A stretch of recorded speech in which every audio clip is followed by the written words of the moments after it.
a lot of probably huge marketing, or not marketing teams, but the marketing teams that are being run by like the huge, agenda pushing narratives, basically what people might call elites or something like that in the world, like just government officials, politics and stuff is always a puppet that's trying to push certain things and whatever.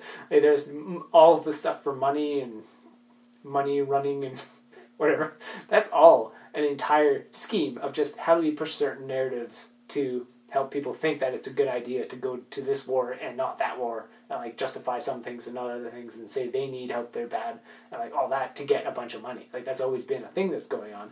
But because it's been going on for so long, it's obvious that it's really easy to curate an entire culture to having certain beliefs and running certain ways. So you have an entire population of like North America that thinks left and right politics are a thing, or that the sports and like one sports team is, or one sport like baseball or something is something that people go and watch all the time. There's millions and millions of fans of this thing that if you're just to like reframe the perspective around anything, it's all so curated via marketing and all that. And it's not just on those levels of a baseball team, but an entire culture follows the same rules as how you would market for a soda.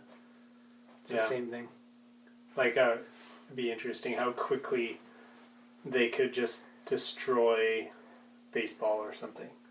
Yeah, like you just throw a few slandery things on a sport and spread it all over the news all at once, just like the way they do with everything else. We want to put this narrative out there, and bam! Baseball is no longer a thing, and everybody who likes baseball is a tycoon and a bigot and all this other stuff. Like, it would be hard. It would be so fast. But you could do that in positive ways, in ways that really transform for good. And some of it, obviously, that happens naturally.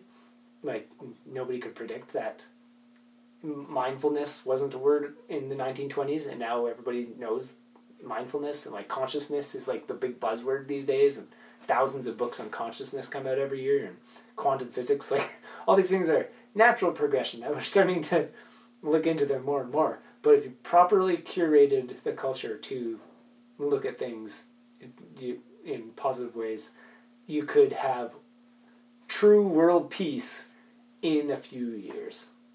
It would not take long. Whatever world peace is another thing that would be curated. Who knows anymore?